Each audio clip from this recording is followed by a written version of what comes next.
नमस्कार। मैं सत्येंद्र सिंह एक बार आपके बीच फिर।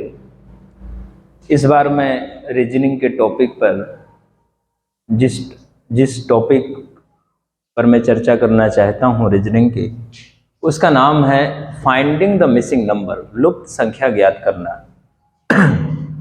सॉरी, ये रीजनिंग का एक ऐसा टॉपिक है जो एसएससी,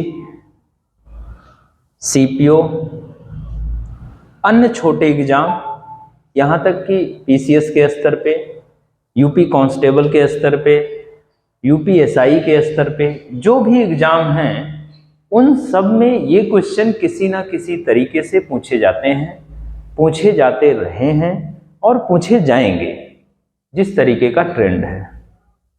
और आपको तो पता ही है, आपने अगर यूपी कांस्टेबल का भी जो स्टूडेंट पेपर दिए होंगे, उन्हें ये भी पता होगा कि वो एग्जाम शायद आउट हो गया है। आउट होने का मतलब पेपर लीक हो गया है। ऐसी जानकारी सोशल मीडिया के माध्यम से या बच्चे जो आंदोलन कर रहे हैं उस माध्यम से सामने आ रही है। अब सरकार ने अभी कोई क्लियर कट कोई बात कही नहीं है। सरकार ने जांच की बात कही है, क्या होता है ये नहीं पता। लेकिन दोनों तरीकों पर स्टूडेंट को अपने आप को तैयार रखना चाहिए कि पेपर दोबारा ना हो तब भी हमारी स्थिति, और दोबारा हो तब भी हमारी स्थिति, दोनों में मजबूत होनी चाहिए। तो मैं इस टॉपिक पे चर्चा करता हूं, रीजनिंग के टॉपिक पर, मिसिंग द फाइंडिंग नंबर। यहाँ पे इसी को हिंदी में बोलते हैं लुप्त संख्याओं को ज्ञात करना। यहाँ जो सबसे ज्यादा जरूरी है हमारे लिए समझना, ये नंबरों का सिस्टम है। अर्थात यहाँ पे ये देखना है कि नंबरों का इंक्रीजमेंट, नंबर अगर बढ़े हैं, लिखे गए नंबरों में रिलेशन कैसा है, क्या उनमें अंतर के बाद स्क्वायर किया गया है या स्क्वायर करने के बाद उनका डिफरेंस निकाला गया है या प्लस करने का सिस्टमैटिक तरीका है। जो भी तरीका होगा वो सिस्टमैटिक होगा, उसका एक तार्किक रूप होगा। ऐसा नहीं है कि यहाँ पे ऐसा हो गया, मैं यहाँ पे ऐसा कर देता हूँ, यहाँ पे ऐसा हो जाएगा। उसका एक तर्क होना चाहिए, इसीलिए इसका नाम है रीजनिंग। उसका एक पैटर्न मिलना चाहिए। बिना पैटर्न के अगर आप आंसर पिक कर रहे हैं, बिना पैटर्न के अगर आप क्वेश्चन को सॉल्व कर रहे हैं, तो वह किसी भी तरीके से सही नहीं हो सकता। उसका एक पैटर्न होना चाहिए, पैटर्न रीजनेबल होना चाहिए। आई होप ये बात आप समझ रहे होंगे। तो आइए इसी स्तर पे मैं पहला क्वेश्चन लिया हूँ। ये क्वेश्चन मैं जो ले रहा हूँ, आप ये जानिएगा, बहुत सारे एग्जामों का एक कंक्लूजन है, उसके स्तर पे ले रहा हूँ। तो अगर इन क्वेश्चनों को आप सॉल्व करते हैं तो ये क्वेश्चन जिस भी एग्जाम में आते हैं उस स्तर पे आपका कॉन्सेप्ट बेहतर बन जाएगा। तो पहला क्वेश्चन आपके सामने है, आप देखिए 19 इस प्रकार का स्ट्रक्चर बना हुआ है। यहाँ पे 19, यहाँ 25, 4, 16, 36, 9, 25 और यहाँ क्वेश्चन मार्क। मतलब यहाँ पे क्या होगा ये आपको बताना है। आपके पास ऑप्शन है 47, 49, 50, 57। अब यहाँ पे अगर आप थोड़ा सा ध्यान दें तो देखिए 1 है और 9 है। इसका मतलब है क्या? 9 किसी का स्क्वायर है, ध्यान से देखिए, 25 किसी का स्क्वायर है और 1 का स्क्वायर है। देखो पहला जो ध्यान जाए वो स्क्वायर पे जाए। दिख क्या रहा है, ये भी किसी का स्क्वायर, ये भी किसी का स्क्वायर, ये तो खुद का स्क्वायर होता ही है। तो अगर आप यहां देखें तो 1 का स्क्वायर 1, और फिर ये किसका स्क्वायर है, 3 का स्क्वायर। इन दोनों के बीच में डिफरेंस 2 पाया गया है, अर्थात एक में 2 जोड़ें तो 3 हो जाता है, 3 का स्क्वायर। फिर अब इस 3 में अगर 2 जोड़े तो 5 हो जाता है, 5 का स्क्वायर 25। बात मेरी समझ रहे होंगे, 1 का स्क्वायर, 3 का स्क्वायर, 5 का स्क्वायर। जिस नंबर का स्क्वायर है उसमें 2 का अंतर जुड़ता चला आ रहा है, अर्थात ये 1 का स्क्वायर, फिर 1 में 2 जोड़ो तो 3 का स्क्वायर, 3 में 2 जोड़ो तो 5 का स्क्वायर। एक सिस्टमैटिक ऑर्डर यहां पे मिला। चेक करिए अगले में क्या यही ऑर्डर मिल रहा है कि कुछ और मिल रहा है।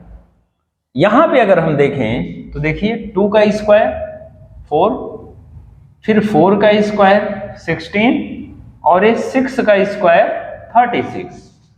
देखिए 2 में 2 जोड़ो 4, 4 में 2 जोड़ो 6, अर्थात सेम सिस्टमैटिक ऑर्डर यहां पे मिल रहा है। इसका मतलब इन दोनों में अगर सेम कोई ऑर्डर मिल रहा है तो इसमें भी यही होगा। आर यू गेटिंग और नॉट? मेरी बात समझ पा गए होंगे।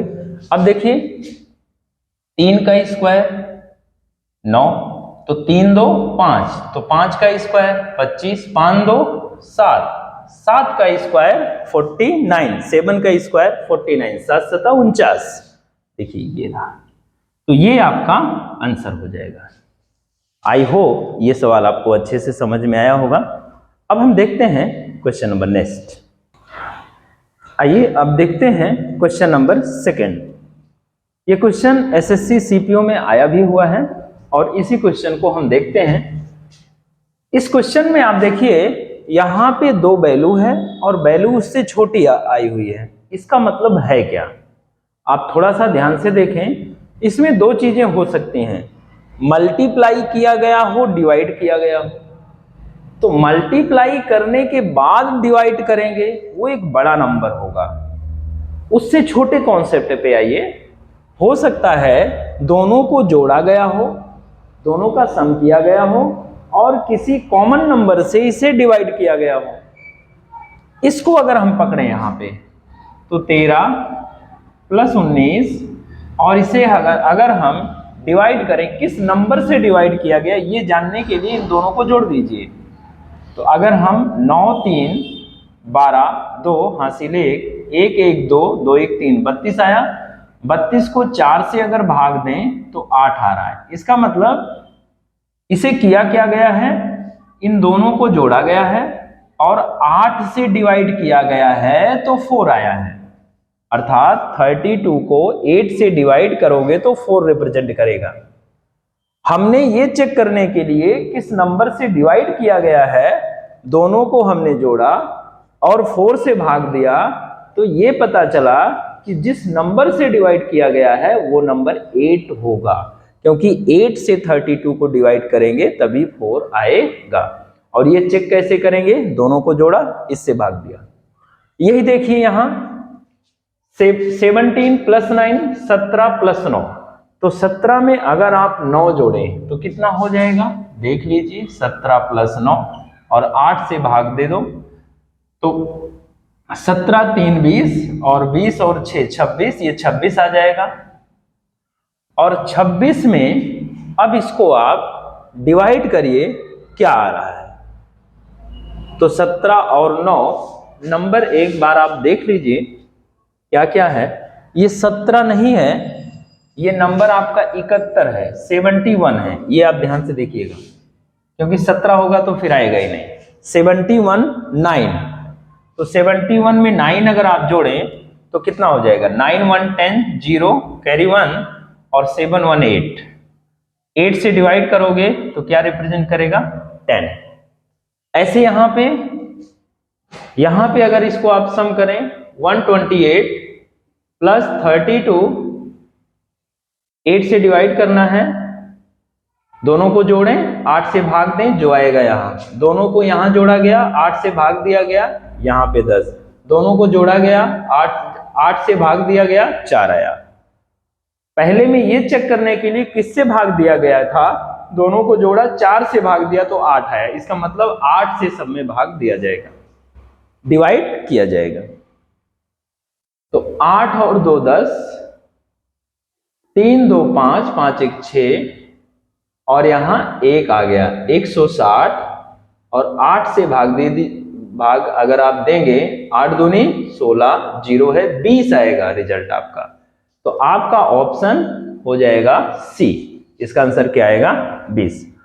आपको यही देखना है, इनमें किसी को जोड़ा जाएगा, किसी नंबर से भाग दिया जाएगा, माइनस किया जाएगा, मल्टीप्लाई किया जाएगा, उसका एक रिलेशन हमें देखना है।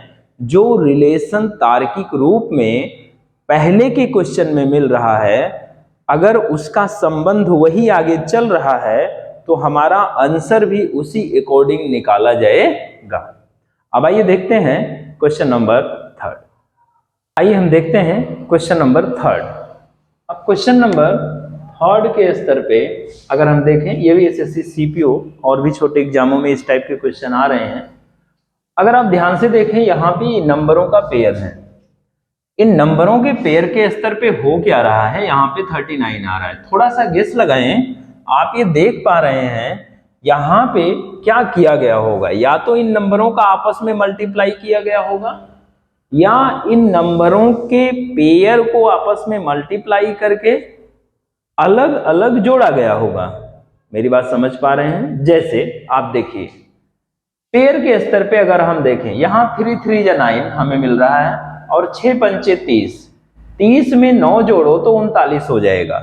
मतलब इसको आपस में गुणा किया गया, 6 और 5 को, 3 और 3 को आपस में गुणा किया गया, और दोनों का जो रिजल्ट आया आपस में जोड़ा गया। कहने का मतलब 3 और 3 को गुणा किया गया, प्लस 5 और 6 को गुणा किया गया, तो 3 त्रिक का 9, 5 छंग 30, इन दोनों का रिजल्ट क्या आया? 39, 39। मेरी बात समझ पाया? दोनों का गुणा, 3 त्रिक का 9, 6 पंचे 30, 9 और 30 को जोड़ेंगे तो 39। अब यहां पे देखो, यहां पे क्या ऐसा हुआ है? अगर हुआ है तो हम सही दिशा में चल रहे हैं, नहीं हुआ है तो कुछ और है। अब ध्यान से देखें, यहां पे 4 चौक 16, दोनों को गुणा कर लिए, 7 पचे 35, दोनों को देख लीजिए कितना आ रहा है। 6 5 11 के 1 हासिल 1, 1 और 3 4, 4 1 5, 16 35 जोड़ेंगे तो 51। इसका मतलब सही है। ठीक इसी प्रकार से हम यहां भी आगे बढ़ेंगे। अब अगर आप देखें तो 3 चौक 12 और 55 25, दोनों का रिजल्ट कितना आ रहा है? 5 2 7 और 2 1 3, 37 आ रहा है। कहीं भी आंसर 37 होगा, वही हमारा रिजल्ट होगा। यहां पे था क्या? ये जो बना हुआ है, इस पेयर का गुणा, इस पेयर का गुणा, दोनों को आपस में गुणा करके दोनों के रिजल्ट को जोड़ देंगे तो ये आएगा। ऐसे यहां 4 को 4 से, 7 को 5 से गुणा किए, 4 को 4 से गुणा किए, जो आया, 5 को 7 से गुणा किए, जो आया, दोनों को जोड़ दिए 51। ऐसे यहां 3 को 4 से गुणा किए, जो आया, 5 को 5 से गुणा किए, जो आया, दोनों को जोड़ दिए, जो भी आएगा 37 आया। यही हमारा आंसर हो जाएगा। आपने देखा होगा, थोड़ा सा सोचना है, थोड़ा सा ट्रेंड देखना है, क्या हुआ है, आपस में मल्टीप्लाई हुआ है, मल्टीप्लाई होने के बाद किसको जोड़ा गया है, ये कॉमन सेंस हमें दौड़ाना पड़ता है। और जो मिले वो आगे के प्रोसेस में भी सेम नेचर मिलना चाहिए। जब दोनों में सेम नेचर मिल गया, इसका मतलब कि आगे जो भी इंप्लीमेंटेशन होगा सेम नेचर के अकॉर्डिंग होगा। आइए देखते हैं next question. Question number 4। Question number 4 को अगर हम देखें तो यहाँ पे सेम जिस प्रकार से अभी हमने अगला क्वेश्चन किया था, कुछ उसी प्रकार से यहाँ पे दिया गया है। आप देखेंगे यहाँ 23 है। थोड़ा सा ध्यान दें तो आपको पता चलेगा कि अगर हम इसको मल्टीप्लाई करें, 23 कैसे आ सकता है? 5 चौक 20, 3 इकन्नम 3, तो 20 3 23 आ गया।